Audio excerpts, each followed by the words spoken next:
चलिए, कोई डाउट है या नहीं तो हम लोग शुरू से एक बार शॉर्ट में देख लें, पूरा गो थ्रू करवा लें। मैम गो थ्रू ही करवा दीजिए। बाकी लोग कोई क्वेश्चन है तो पूछ लीजिए।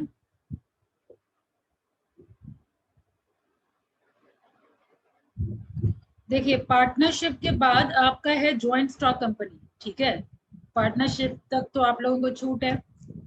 ठीक है, ज्वाइंट स्टॉक कंपनी में हम लोग ऑलरेडी डिस्कशन किए हैं। ज्वाइंट स्टॉक कंपनी क्या है? एक वॉलंटरी एसोसिएशन है। फाइन। क्या होता है? कैपिटल डिवाइड, जितना भी फीचर्स हम लोग ज्वाइंट स्टॉक का पढ़े वो सारा डेफिनेशन में आ जाएगा। ठीक है, वॉलंटरी एसोसिएशन है। इसके अलावा प्रॉफिट के लिए होता है। ठीक है, जो आपका कैपिटल होता है वो ट्रांसफरेबल होता है शेयर्स में।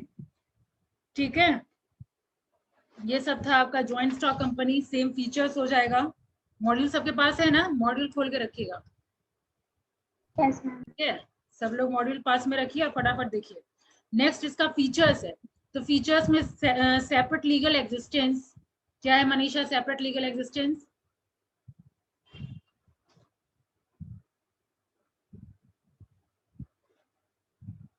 सेपरेट लीगल एग्जिस्टेंस क्या है?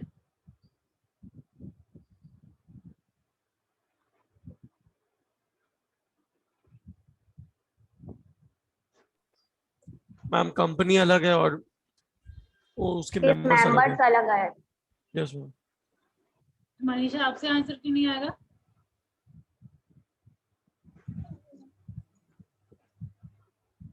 कल से ना एग्जाम है, देख लीजिए, अभी भी टाइम है। हाँ, मेंबर्स अलग है और कंपनी अलग है। ये है सेपरेट लीगल एग्जिस्टेंस।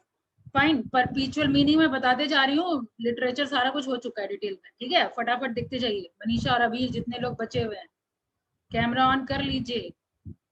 अभी भी सुधर जाइए, अभी कुछ नहीं बिगड़ा है। चलिए, परपीचुअल सक्सेशन। संजलि जल्दी जल्दी फटाफट। परपीचुअल सक्सेशन। मैम वाइवा हो रहा है क्या? आप अभी अभी आ रहे हैं क्या? Yes ma'am. नहीं, बस मैं गो थ्रू करवा रही हूँ, कोई वाइवा नहीं हो रहा संजलि। हम लोग पार्टनरशिप के बाद अभी शुरू किए हैं, जितना बचा हुआ है फटाफट उसको गो थ्रू करना है। ठीक है, तो पहले सांस लीजिए। First chapter is joint stock company. ठीक है, ज्वाइंट स्टॉक कंपनी में हम लोग यहाँ बस परपीचुअल सक्सेशन तक पहुंचे हैं। उससे पहले डेफिनेशन हो चुका। फीचर्स में अभी एक ही फीचर हुआ है, सेपरेट लीगल एग्जिस्टेंस। परपीचुअल सक्सेशन क्या है? मैम ये नहीं पता मुझे, मैं लिखी भी नहीं। एग्जाम में बाद में आपका क्या होगा वो तो पता नहीं, लेकिन अभी मेरा क्या हो रहा है वो अच्छा फील हो रहा है मुझे। मतलब फीलिंग जो आ रहा है ना, बहुत अच्छा फील आ रहा है। करवाए क्या मैंने पूरे सेमेस्टर। परपीचुअल सक्सेशन। मैम क्या बोलते हैं, कंपनी का लाइफ डिपेंडेंट नहीं होता है इसके मेंबर्स पे, सिर्फ लॉ के द्वारा ही एंड हो मेंबर्स सकता है। में कम, मेंबर्स में company go, companies goes on forever. संजलि सब लोग मॉड्यूल खोल के बैठिए और कैमरा ऑन करके बैठिए। चलिए, लिमिटेड लाइबिलिटी कई बार डिस्कशन हो गया है। लिमिटेड लाइबिलिटी मतलब जितना शेयर है उतने का ही आप जिम्मेदार हैं। ठीक है, उससे ज्यादा आपको नहीं देना है। 500 तो 500 का ही लाइबल है आप।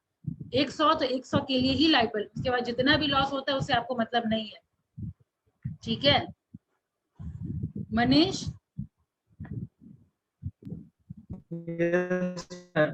कॉमन सील क्या है?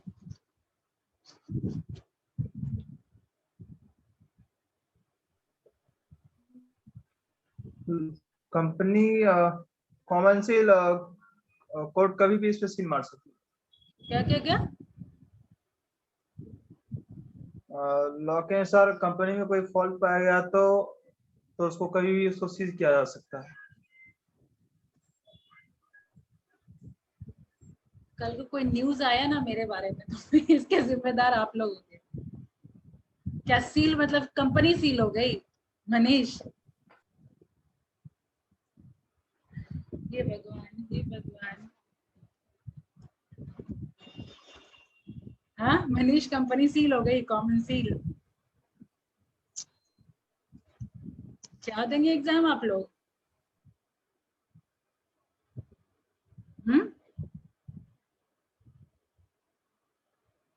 आदर्श, खैर आदर्श तो बता ही देगा। Tanvi, yes ma'am. What is common seal? Camera on करिए।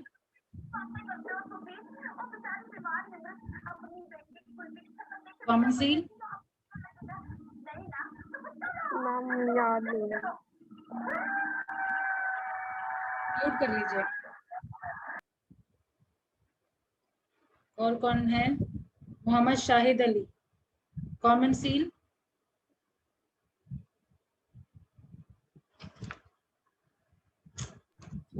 Yes ma'am. कॉमन सील क्या हुआ बाबू?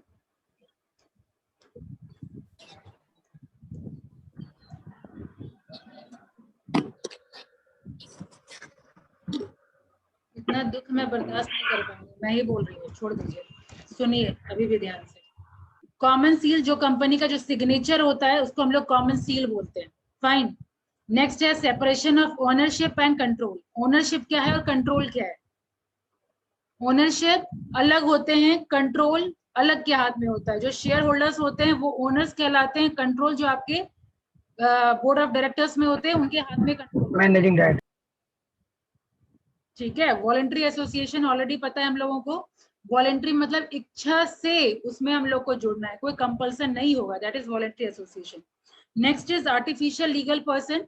कंपनी एक आर्टिफिशियल लीगल पर्सन है, यानी किसी एक्ट के तहत उसको पास किया गया, that is artificial legal person. Law create की है और लॉ ही उसको खत्म कर सकती है। Fine. Next is corporate finance. जो आपका शेयर कैपिटल है वो डिवाइडेड है, जो कैपिटल है डिवाइडेड है शेयर्स में, ठीक है, उसको डिवाइड किया जा सकता है। Statutory regulation and control.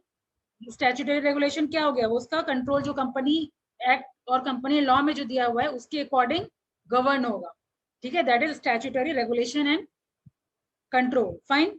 अब उसके बाद दिया हुआ है प्राइवेट और सचिन आपको मॉड्यूल खोल के बैठना है, आप देखते चले जाइए। नेक्स्ट इज, बस मैं रिकैप करवा रही हूँ शॉर्ट में कि क्या क्या हम लोग किए थे उसमें।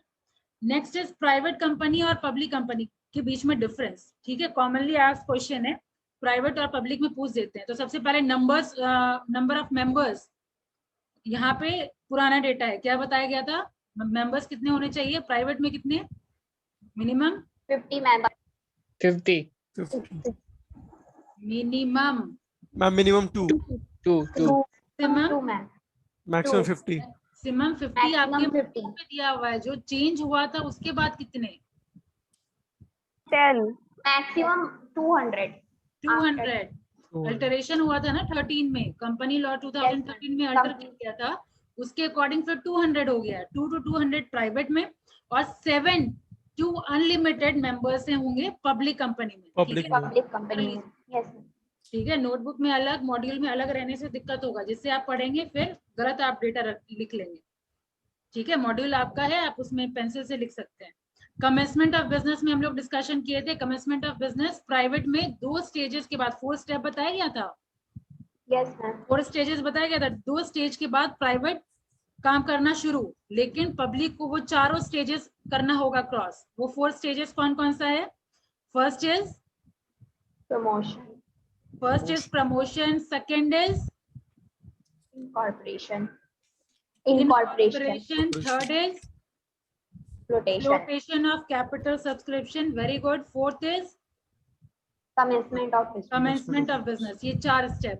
तो प्राइवेट में एक प्रमोशन और इनकॉर्पोरेशन, ये दोनों के बाद कंपनी काम करना शुरू कर देती है। लेकिन पब्लिक कंपनी को कमेंसमेंट ऑफ बिजनेस का जब तक सर्टिफिकेट नहीं मिल जाता तब तक वो शुरू नहीं कर सकती। ठीक है। प्रोस्पेक्टस कौन इशू करेगी, पब्लिक या private? Public ma'am. Public. Public private नहीं कर सकती। अब आ जाइए, ट्रांसफर ऑफ शेयर। पता ही है ट्रांसफर ऑफ शेयर रिस्ट्रिक्टेड होता है प्राइवेट में, पब्लिक में रिस्ट्रिक्शन नहीं होता है। प्रोस्पेक्टस भी अगेन प्राइवेट में रिस्ट्रिक्शन, इसमें नहीं। Statutory meeting not required to call, ठीक है, यहाँ पे रिक्वायर्ड। कोरम ऑफ मीटिंग ये आपका 0 है, ठीक है, यहाँ 5 मेंबर्स होने चाहिए पब्लिक में। Numbers of director, minimum of 2 directors must be there, यहाँ पे मिनिमम ऑफ 3 डायरेक्टर्स। ठीक है। फिलिंग ऑफ डॉक्यूमेंट, वो जितना भी हम लोग ये 4 स्टेजेस में था वो हम लोग उसमें देख लिए थे। यूज ऑफ वर्ड लिमिटेड होना जरूरी है। और यहाँ पे ओनली लिमिटेड, ठीक है। यहाँ पे प्राइवेट लिमिटेड, प्राइवेट कंपनी में पीवीटी एलटीडी, ठीक है, इसमें सिर्फ Yes, ma'am. एलटीडी। फाइन, ये हो गया आपका ज्वाइंट स्टॉक। अब आगे बढ़िए, अब आ जाएगा आपका इकोनॉमिक सिस्टम। तो इकोनॉमिक सिस्टम क्या है? Organisation of economic activity. अभी इकोनॉमिक एक्टिविटी क्या है? जो भी रिसोर्सेज है आपका, ठीक है, उसका डिस्ट्रीब्यूशन कैसे करेंगे, यूटिलाइजेशन कैसे करेंगे, that is economic system. Clear है? कितने टाइप का? आपका कैपिटलिज्म, सोशलिज्म और 3 टाइप का। ये वाला चैप्टर अच्छे से प्रेजेंटेशन हुआ था। Mix. Capitalism that is private सब कुछ करेगा, कंप्लीटली डिपेंड, उसका प्राइस वगैरह डिपेंड करेगा मार्केट मैकेनिज्म पे, दैट इज कैपिटलाइजेशन। सोशलिज्म आपका क्या है? गवर्नमेंट सब चीज कंट्रोल करेगी, कैसे डिस्ट्रीब्यूट करना है, क्या Manage और लाना है, control। For whom to produce और कितना प्रोड्यूस, किसको डिस्ट्रीब्यूट, वो सारा कुछ ये आपका जो सोशलिज्म में गवर्नमेंट डिसाइड करेगी। Government। और मिक्स्ड में दोनों का जो प्लस पॉइंट है वो प्लस दोनों का ऐड हो जाता है, ठीक है, यानी प्राइस मैकेनिज्म पे भी गवर्न होगा मिक्स में। मनीषा Yes। आ रही है समझ बात? Yes, ma'am। ठीक है, पता नहीं, पूछने के बाद पता चलेगा। ठीक है, तो यहाँ पे मिक्स में क्या है?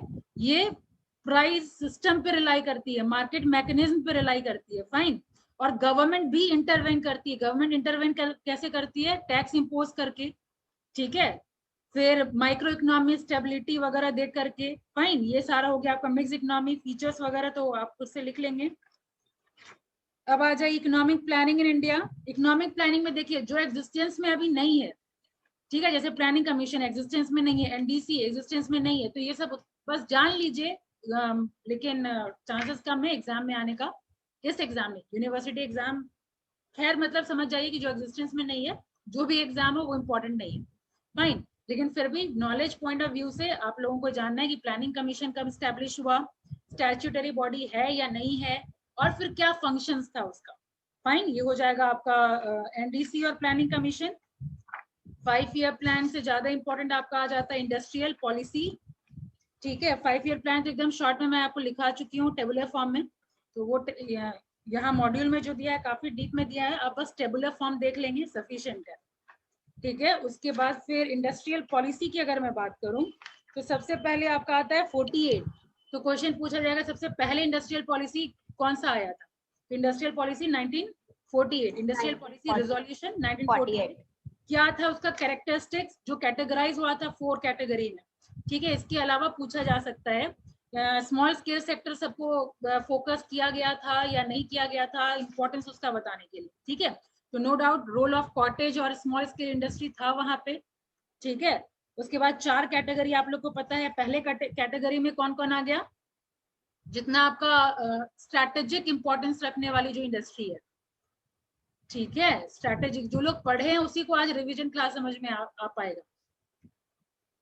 मनीषा, क्वेश्चन मार्क दिख रहा है मुझे आपके चेहरे पे, बात समझ में आ रही है?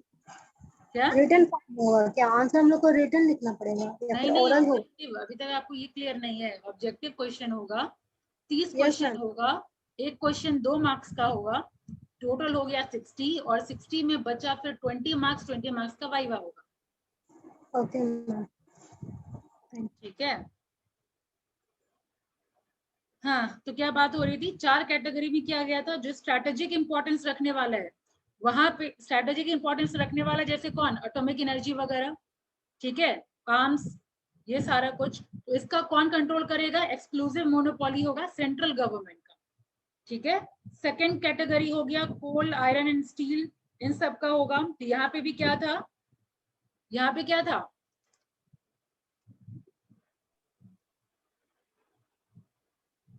सचिन, सेकंड कैटेगरी में क्या था? कोल और आयरन, ये सबको कौन कंट्रोल करेगा?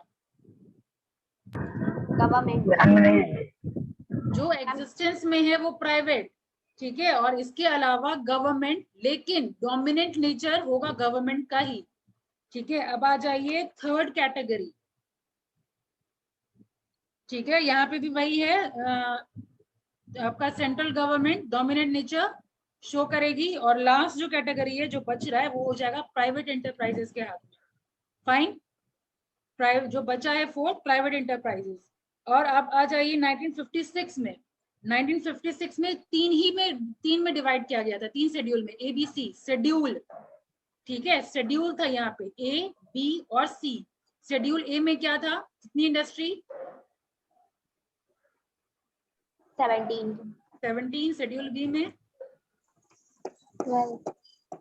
12 और C 12 में रिमेनिंग, 7 ठीक है। remaining ये 3 बचे। शेड्यूल में था। Again schedule A government, schedule B dominant nature आपका गवर्नमेंट का, प्राइवेट आ सकती है लेकिन डोमिनेंट अगेन आपकी जो गवर्नमेंट है वही, और थर्ड वाले कैटेगरी में जो बचा हुआ है वो प्राइवेट, ठीक है। और इसके अलावा हमको इसमें ये जानना है, क्योंकि कॉन्स्टिट्यूशन इस वक्त फ्रेम हुआ था 1950 में, ठीक है, इसीलिए इसको बहुत सारा चेंजेस लाना पड़ा इस रेजोल्यूशन के टाइम में, इंडस्ट्रियल पॉलिसी रेजोल्यूशन 1956 में, इसीलिए इसको इकोनॉमिक कॉन्स्टिट्यूशन ऑफ इंडिया भी बोलते हैं।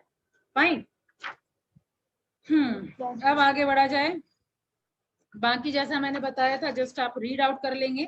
उसके बाद सीधा 91 में मेन क्या है, एलपीजी क्या है, नीड नॉट टू डिफाइन, कई बार डिस्कशन हो गया। Liberalisation, privatisation, globalisation. लिबरल करना इंडस्ट्रियल लाइसेंसिंग को, प्राइवेटाइज करना यानी प्राइवेट के हैंड्स में कुछ कुछ काम सौंपना, और ग्लोबलाइजेशन मतलब पूरे वर्ल्ड को एक विलेज के रूप में देखना, ठीक है। यानी कोई भी इंडस्ट्री कहीं भी जा सकती है, किसी भी कंट्री में जाके अपना बिजनेस सेट कर सकती है। फाइन। इसके अलावा एमआरटीपी का फुल फॉर्म पूछा जा सकता है। एमआरटीपी क्या है पूछा जा सकता है, मोनोपोलिस्टिक रिस्ट्रिक्टिव ट्रेड प्रैक्टिस क्या है। इसका बेसिकली 4 ऑब्जेक्टिव बताया गया था, याद है? Prohibit unfair trade practices. Very good. Prohibit करना 4 चीज, क्या वो 4 चीज है? यूटीपी, एमटीपी और RTP. Unfair trade practice, monopolistic restrictive trade practice, monopolistic trade practice, फिर थर्ड है restrictive trade practice, and fourth is concentration of economic power in few hands, ठीक है। ये 4 चीज था। अब आरटीपी क्या है? जब आप कैपिटल फ्लो को रिस्ट्रिक्ट कर रहे हैं, दैट इज आरटीपी, रिस्ट्रिक्ट करना, ठीक है। रिस्ट्रिक्ट मतलब आपको बोला जा रहा है कि आप इसी टीचर से पढ़ेंगे, किसी और टीचर से नहीं पढ़ सकते, ठीक है। यानी गुड्स हम प्रोड्यूस कर रहे हैं, आप मुझसे ही खरीदेंगे और किसी से नहीं खरीदेंगे, दीज आर रिस्ट्रिक्शन, ठीक है। इसके अलावा बताया गया था फिर टाई इन सेल कौन से कैटेगरी में आएगा? टाई इन सेल मतलब क्या? एक गुड्स के साथ आपको कंपलसरी दूसरा गुड्स खरीदना ही पड़ेगा, ठीक है। अगर आप माजा ले रहे हैं तो आपको मान लीजिए कोक लेना पड़ेगा, कोका कोला के साथ, दोनों कोका कोला का है ना, माजा और आपका जो कोका कोला है दोनों उसी ब्रांड का है, तो आपको लेना पड़ेगा। इस तरह का कंपल्सन अगर किया गया तो आरटीपी के अंदर टाई इन सेल, ठीक है। और फिर क्या बताया गया था? MTP, monopolistic trade practice. वो क्या हुआ? मोनोपोली क्रिएट करना मार्केट में, 4 जन मिल करके मनमाना प्राइस रख रहे हैं, अनरीजनेबल प्राइस फिक्स कर रहे हैं, प्रोडक्शन को लिमिट कर रहे हैं, वो आ जाएगा आपका एमटीपी के कैटेगरी में। अब अनफेयर ट्रेड प्रैक्टिस क्या हुआ? किसी भी तरीके का फॉल्स रिप्रेजेंटेशन अगर आप कर रहे हैं, फॉल्स रिप्रेजेंटेशन मतलब या तो सेकेंड हैंड गुड्स को आप बोल रहे हैं फर्स्ट हैंड है या न्यू है, ये बोल के गारंटी वारंटी में घपला करके, ठीक है, इस तरीके का अगर हम कर रहे हैं तो वो कैटेगराइज हो जाएगा अनफेयर ट्रेड प्रैक्टिस के अंदर। और चौथा जो आपका है वो तो क्लियर है ही कि concentration of economic power in few hand, यानी किसी एक के हाथ में इकोनॉमिक पावर ना आए, सारा पैसा ना आए, प्रॉपर डिस्ट्रीब्यूशन हो, ठीक है। ये ये स्टेट एमटीपी क्या ये स्टेट इंटरवेंशन में भी मेंशन है ना ma'am, concentration of wealth in few hands. किसमें मेंशन है? स्टेट इंटरवेंशन में वो ना रहने के लिए रूल बनाए गए। क्या? थोड़ा लाउड बोलिए। मैम स्टेट इंटरवेंशन में ये मेंशन है ना, concentration of wealth in few hands, मतलब इसको ना किया जाए, ऐसा बोलो थोड़ा। हाँ, तो स्टेट इंटरवेंशन में तो हम लोग गवर्नमेंट इंटरवेंशन की बात कर रहे थे।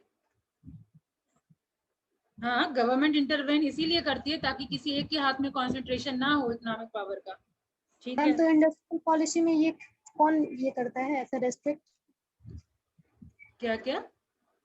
मतलब इंडस्ट्री के द्वारा ये प्रोहिबिशन लगाया जाता है कि कंसंट्रेशन ऑफ वेल्थ मतलब फ्यू हैंड्स में ना जाए। एमआरटीपी एक्ट के अंदर ये 4 का रिस्ट्रिक्शन है, ठीक है। और क्या जानना है इसमें? एमआरटीपी अब नहीं है एग्जिस्टेंस में, उसके जगह पे कंपटीशन एक्ट आ गया है 2002, ठीक है, बस इतना आपको जानना है एमआरटीपी में। कंप्लीट एक्ट वाला चैप्टर नहीं है आप लोगों को पढ़ना, बस ये बेसिक जानना है, क्योंकि ये आपका दिया हुआ है कौन सी इंडस्ट्रियल रेजोल्यूशन में, 80 या 70 में, देख लीजिए। 1984 to 88 में दिया हुआ था मैम। हाँ, क्योंकि उसके बाद डी लाइसेंसिंग फिर शुरू हुआ था। ठीक है, 1991 में डी लाइसेंसिंग भी हुआ था, ये सब भी ध्यान देना है। बस इतना ही देखना है इसमें इंडस्ट्रियल पॉलिसी में, या इंडस्ट्रियल पॉलिसी 1991 पूछा जाए या न्यू इकोनॉमिक पॉलिसी पूछा जाए, ऑल आर सेम। ठीक है, या इकोनॉमिक रिफॉर्म पूछा जाए, है ना, अलग अलग तरीके से क्वेश्चन पूछते हैं। ठीक है, तो कंफ्यूज नहीं होइएगा कि न्यू इकोनॉमिक पॉलिसी बोल दे या न्यू इकोनॉमिक रिफॉर्म बोल दे। ठीक है, तो वो 91 का ही बात हो रहा है वहां पे। फाइन, अब आगे बढ़ते हैं पॉलिटिकल इन्वायरमेंट। CSR बताइए ना। आ रहे हैं वहां, CSR पे भी आ रहे हैं। CSR तो छोटा सा है, वो तो खुशी भी बता देगी, आ रहे हैं वो भी करवा देते हैं। पॉलिटिकल इन्वायरमेंट की बात करें तो पॉलिटिकल इन्वायरमेंट में 3 विंग्स था। पॉलिटिकल इन्वायरमेंट में 3 विंग्स था। Yes ma'am. ठीक है, वो कल भी डिस्कशन हुआ था मेरे ख्याल से, कल या परसों। एक आपका एग्जीक्यूटिव, लेजिस्लेचर, और तीसरा आपका जुडिशियरी। ठीक है, एग्जीक्यूटिव पहले तो लॉ बनाने वाला होता है, लेजिस्लेचर, उसके बाद, और लेजिस्लेचर में कौन कौन, लोकसभा, राज्यसभा और प्रेसिडेंट। ठीक है, वो सब कंसिस्ट ऑफ पार्लियामेंट। ठीक है, अब नेक्स्ट हो गया आपका एग्जीक्यूटिव। एग्जीक्यूटिव कौन हो गए, इम्प्लीमेंट करवाने वाले। तो जितना यूनियन कैबिनेट के मेंबर्स है, यूनियन कैबिनेट कंसिस्ट ऑफ आपके PM और आपके बाकी मिनिस्ट्रीज के टीम मेंबर। ठीक है, उनका जिम्मा होता है इम्प्लीमेंट करवाना। और लास्ट वन इज जुडिशरी, करवाना है, देखना कि जो भी हो रहा है वो फेयर हो रहा है कि नहीं हो रहा है। ठीक है, ये सारा तीसरे कैटेगरी में, जुडिशरी में था। ठीक है, और क्या बताया गया था, फंडामेंटल राइट और डायरेक्टिव प्रिंसिपल तो बहुत अच्छे से क्लियर होगा आप लोगों का, हाँ, क्योंकि कई बार हुआ है रिपीटेशन। संजले भी अच्छे से प्रेजेंट की थी। कोई दिक्कत है इसमें तो पूछ लीजिए अभी, फंडामेंटल राइट्स, डायरेक्टिव प्रिंसिपल में।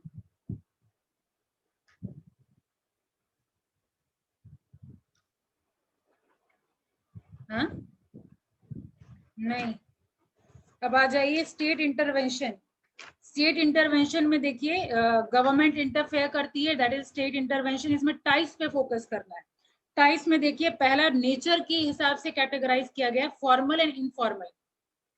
ठीक है, फॉर्मल एंड इनफॉर्मल। फॉर्मल क्या हुआ, कंट्रोल, जब कोई एक्ट पास करके, अगर देखिए formal control are very powerful and when we think of government control over the business. ठीक है, तो गवर्नमेंट कंट्रोल कैसे करेगी, सर्टेन एक्ट पास करके। ठीक है, कोई एक्ट पास कर दिया गया और रूल्स एंड रेगुलेशन उसमें इनकॉर्पोरेटेड है, तो आपको रूल्स एंड रेगुलेशन के अकॉर्डिंग चलना है। ठीक है, उसके बाद कॉम्पिटिशन एक्ट जैसे दिया हुआ है एग्जाम्पल, तो कॉम्पिटिशन एक्ट में जो दिया हुआ है उसके अकॉर्डिंग आपको चलना है। फाइन, उसके बाद इनफॉर्मल कंट्रोल में क्या लिखा हुआ है, refers to the control which various group imposes upon themselves। जैसे आपका वो बताया गया था ना, पेरिस एग्रीमेंट हुआ, सर्टेन, मान लीजिए अभी ग्लोबल वार्मिंग चल रहा है, तो सिनारियो के अकॉर्डिंग जो आपस में मीटिंग करके हम लोग इम्पोज कर देते हैं, दैट इज आपका इनफॉर्मल कंट्रोल। ठीक है, पेरिस एग्रीमेंट सुना है ना आप लोगों ने, या कोई भी सर्टेन केस हो रहा है, उस केस की पॉल्यूशन बहुत ज्यादा बढ़ रहा है, तो 4-5 कंट्री मिल करके कोई कन्वेंशन पास कर दी कि हम लोग ये फॉलो करेंगे। ठीक है, ग्लोबल वार्मिंग ऐसे कंट्रोल करेंगे, पॉल्यूशन ऐसे कंट्रोल करेंगे, दैट इज इनफॉर्मल कंट्रोल। क्या संजलि? ग्रीन हाउस इफेक्ट भी आपने बताया था। हाँ, ग्रीन हाउस इफेक्ट भी बताया गया था। तो ये सब क्या हो गया, आपस में डिस्कशन करके हम लोग इनफॉर्मल तरीके से कंट्रोल कर रहे हैं। यहाँ गवर्नमेंट कंट्रोल नहीं कर रही, यहाँ कंट्री आपस में कोई सर्टेन एग्रीमेंट के थ्रू एग्रीमेंट पास करके अपने आप में ही वो कंट्रोल बना रही है, दैट इज इनफॉर्मल। ठीक है, और फिर क्या है, अप्रोच में कोर्सिव है, कोर्सिव एंड इंडक्टिव, इंड्यूसिव है। ठीक है, अब कोर्सिव मतलब कुछ भी फोर्सली अगर आप कुछ काम करवा रहे हैं, ठीक है, जैसे टैक्स इम्पोज वगैरह करना है, तो आपको तो फोर्स किया जा रहा है ना कि आपको तो देना ही देना होगा। ठीक है, इसके अलावा इंड्यूसिव यानी रिवार्ड के फॉर्म में जो सब्सिडियरी वगैरह हुआ। ठीक है, इसके थ्रू गवर्नमेंट इंटरवेन करती है। Next one is direct and indirect. Direct में क्या बताया गया था, किसी भी सर्टेन प्रोडक्ट का प्राइस फिक्स कर रही है, ठीक है, दैट इज डायरेक्ट कंट्रोल। और इनडायरेक्ट कंट्रोल में जैसे आपका इनडायरेक्ट टैक्सेस जितना हो गया, कॉर्पोरेट इनकम टैक्स वगैरह, ठीक है, जो इकोनॉमी पे जो असर डालेगा दैट इज आपका indirect. Fine, road tax, GST. हाँ, ये आपके कंप्लीट इकोनॉमी एक्टिविटी पे जो कंट्रोल करे वो हो गया आपका इनडायरेक्ट। फाइन, अब इफेक्ट ऑन कंपटीशन में था 3 तरह का, मेक कंपटीशन वर्क, फिर स्टैंडर्ड सेट करना, फिर सप्लीमेंट कंपटीशन। इसमें क्या करती है गवर्नमेंट, कैसे रेगुलेट करती है, कोई एक्ट पास करके, कंपटीशन एक्ट है तो ऐसे रेगुलेट करेगी, पहला। दूसरा गवर्नमेंट करेगी स्टैंडर्ड सेट करके, ठीक है, कंपटीशन का स्टैंडर्ड सेट करके, सेकंड। थर्ड है कि गवर्नमेंट डायरेक्ट ओनरशिप ले लेगी, ठीक है, किसी को अपने अंदर कंट्रोल में ले लेगी, यानी सप्लीमेंट कर देगी कंपटीशन को, ठीक है। ये था आपका state intervention.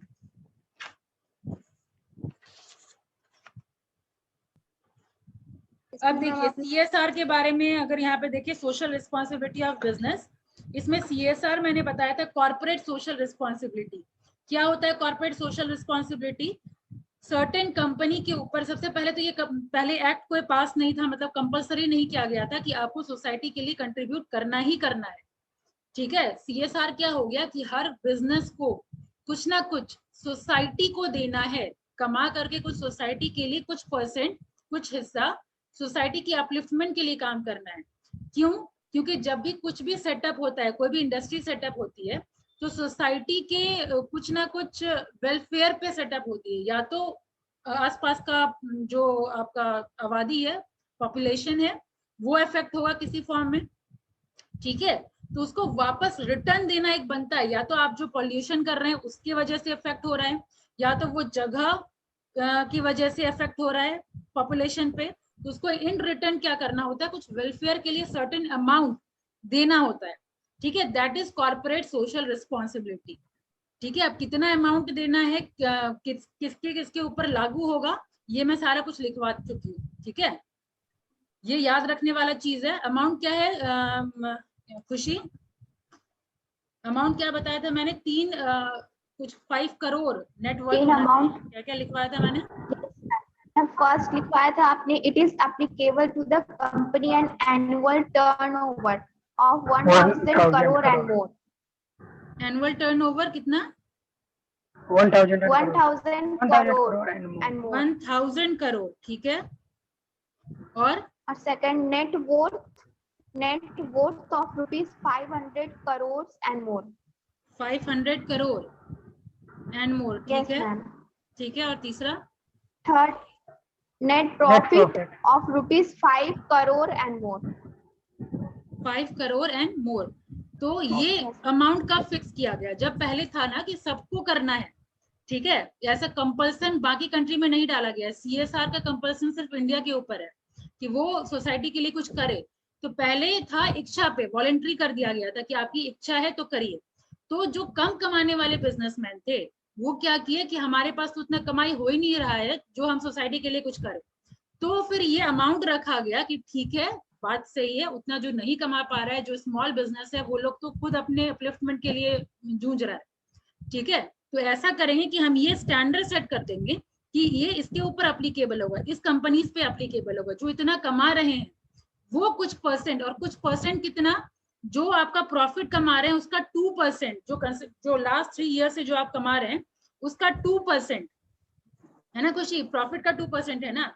Yes ma'am, profit का 2% आपको सोसाइटी के लिए कंट्रीब्यूट करना पड़ेगा। अभी रिसेंटली सैमसंग ने भी वो किया था, कॉर्पोरेट सोशल रिस्पॉन्सिबिलिटी के अकॉर्डिंग है कोविड में डोनेट, नोएडा में। क्या क्या फिर से बोलिए। सैमसंग ने कॉर्पोरेट सीएसआर के रूल्स के अकॉर्डिंग डोनेट किया था। नहीं आ रहा क्लियर, सैमसंग समझ में आया, थोड़ा लाउड और क्लियर बोलिए। न्यूज़ सीएसआर के रूल के अकॉर्डिंग सैमसंग नोएडा में डोनेट किया था कोविड के लिए। कोविड के लिए? Yes ma'am. अच्छा, जैसे अपना ही कॉलेज का अगर बात करें, जो सरस्वती पूजा में तो आप लोग लाइव देखे हैं, बाकी तो न्यूज़ पे डिपेंड करता है, बहुत लोग जो न्यूज़ देखने वाले हैं तो सीएसआर के बारे में और लाइव जान सकते हैं, लाइव एग्जांपल, नहीं तो अपने कॉलेज में ही देख लीजिए। सरस्वती पूजा में जितना हुआ अपने इच्छा से, जिसको करना है, जो कम कमाने वाले वो भी कर सकते हैं, और बाकी इन लोगों को तो करना ही करना है, ठीक है, क्या किया गया, स्कूल के बच्चों के लिए बेंच डेस्क वगैरह बनवाने के लिए दिया गया ना कुछ अमाउंट, याद है कि नहीं Yes, याद ma'am. है ना? Yes, कुछ ma'am. स्कूल कॉलेज के अपलिफ्टमेंट के लिए दिया गया कि बिल्डिंग जो बनाया जाए सरकारी स्कूल्स वगैरह में, ठीक है, यानी तो कहीं डिस्ट्रीब्यूट किया गया स्केच पेन और स्टेशनरी वगैरह, ठीक है, जो भी कंट्रीब्यूशन हुआ था सरस्वती पूजा में उसका सर्टेन अमाउंट, ठीक है। तो ये था आपका CSR।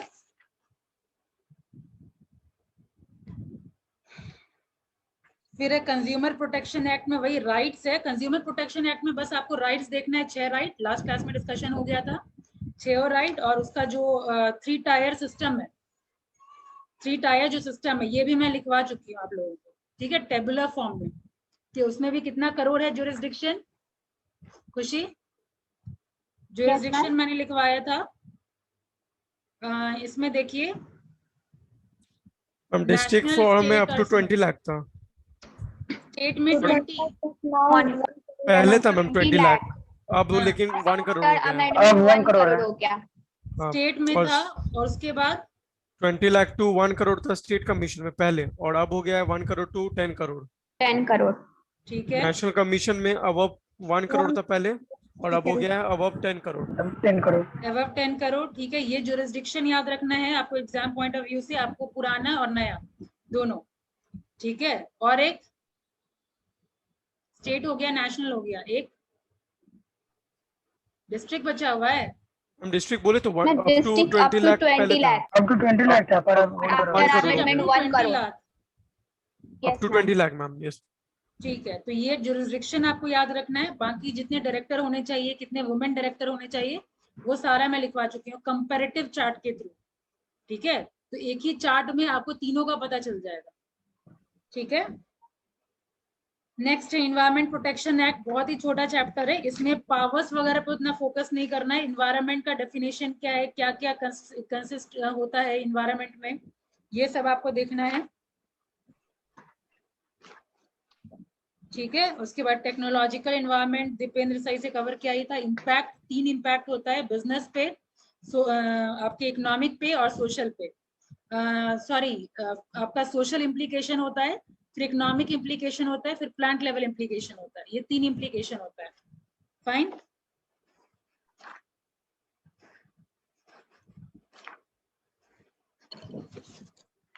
उसके बाद आपका लास्ट है structure of public enterprises in India. Structure में PSU क्या होता है, स्टेट इंटरप्राइजेस, मतलब किसका कंट्रोल है, या तो सेंट्रल का, या तो स्टेट का, या लोकल सेल्फ गवर्नमेंट का, किसका कंट्रोल है, उससे डिसाइड होता है कि किस टाइप की कंपनी है, ठीक है। 3 तरह का बताया गया था, 3 फॉर्म्स ऑफ ऑर्गेनाइजेशन है, ठीक है, adopted for the management of public enterprises. Management करने के लिए 3 organisation, first one is departmental, second is management by board या कंपनी मैनेजमेंट, जिसको ज्वाइंट स्टॉक मैनेजमेंट भी कहते हैं, और तीसरा है आपका पब्लिक कॉर्पोरेशन। डिपार्टमेंटल क्या हुआ, जिसका बड़ा बड़ा डिपार्टमेंट है, जैसे रेलवे हो गया, डिफेंस हो गया, ठीक है, इसमें आपके सिविल सर्वेंट अपॉइंट होते हैं, ठीक है। वेरियस डिपार्टमेंट को मैनेज करने के लिए आपके मिनिस्ट्री अपॉइंट होती है, ठीक है। रेलवे को करने के लिए अलग मिनिस्ट्री, डिफेंस को अलग मिनिस्ट्री, ठीक है। तो ये हो गया डिपार्टमेंटल। फाइन, फिर joint stock company form of management, already joint stock में हम लोग पढ़ चुके हैं। फिर जितनी स्टेबल है जैसे भेल और सेल, ये सब हो जाएगा आपका इस कैटेगरी में। फिर पब्लिक कॉर्पोरेशन, जो कोई सर्टेन स्पेशल एक्ट के थ्रू पास होके बना है, that is public corporation. Fine, जैसे LIC एक्ट, GIC एक्ट, ये सब एक्ट के थ्रू फ्रेम हुआ है ना, तो ये सारा हो गया पब्लिक कॉर्पोरेशन। एग्जाम्पल भी पुट कर दीजिएगा, आपके आंसर को इफेक्टिव बनाएगा। हाँ, एडवांटेज डिसएडवांटेज तो हो जाएगा, गवर्नमेंट कंपनी का क्या एडवांटेज है, क्या डिसएडवांटेज है, ये सब, जैसे ब्यूरोक्रेसी वगैरह, इन एफिशिएंट मैनेजमेंट, इंसेंटिव नहीं मिलता है गवर्नमेंट वगैरह में, ठीक है। तो ये सारा चीज आप रेड टैपेज में होता है, लैक ऑफ इंसेंटिव, ये सारा हो जाएगा इसका ड्रॉबैक्स, ठीक है। और रिजिडिटी तो होता ही है, जो पुराना रूल्स एंड रेगुलेशन है वही चलता आता है, ठीक है। तो ये था आप लोगों का क्विक रिकैप फिलहाल। तो इतना भी आप लोगों को फिलहाल इस एग्जाम के लिए तो इतना भी नहीं पढ़ना जरूरी है, ठीक है। जितना था मैंने लास्ट क्लास में आप लोगों को पूरा कर दिया था, कि इन केस आज का क्लास नहीं हो तो कोई रिस्क एसोसिएटेड ना हो, ठीक है। ये तो आज एक नहीं होता है, एक एक्स्ट्रा पावर, जो मिलता है गेम्स वगैरह में, तो वो एक्स्ट्रा बूस्टअप है आप लोगों के लिए। फाइन, तो आई होप इसके बाद जो लोग रह गए हैं, जो लोग आंसर नहीं दे पा रहे हैं, उन लोगों का थोड़ा बहुत ब्रश अप तो जरूर हुआ होगा, जो लोग क्लास नहीं किए थे, ठीक है। और रेस्ट एनी हाउ आपको थोड़ा रीड आउट करना पड़ेगा। फिर भी कोई दिक्कत होता है तो फील फ्री टू मैसेज, ठीक है। अगर बीच में कहीं कोई प्रॉब्लम आया, मेरा एग्जाम कब है बिजनेस ऑर्गेनाइजेशन का? मैम 4 जून। 4 को। अगर कोई प्रॉब्लम आता है, क्योंकि इसके बाद तो क्लास होना नहीं है, ये लास्ट क्लास है इस सेमेस्टर का, ठीक है। तो कोई अगर प्रॉब्लम होता है तो आप लोग मैसेज कर सकते हैं, जब मैं देखूंगी आपको रिप्लाई कर दूंगी, ठीक है। मैम फोन नहीं कर सकते? फोन में फिर ये बात होगी ना कि उस वक्त मैं फ्री हूँ नहीं हूँ, ये सब बात हो जाती है हमेशा। तो टाइमिंग आपको मैम पता नहीं है। ऑर्गेनाइजेशन 5th को है। हाँ, Fifth तो को है, बिजनेस जब भी इकोनॉमिक्स। है, 4 को भी जब भी इकोनॉमिक्स है, है। ठीक है, जब भी है तो पढ़िएगा। कोई इशू होगा, कोई प्रॉब्लम होगा, मैसेज कर दीजिएगा, ठीक यस है। मैम। प्रॉब्लम सॉल्व हो जाएगा। तब तक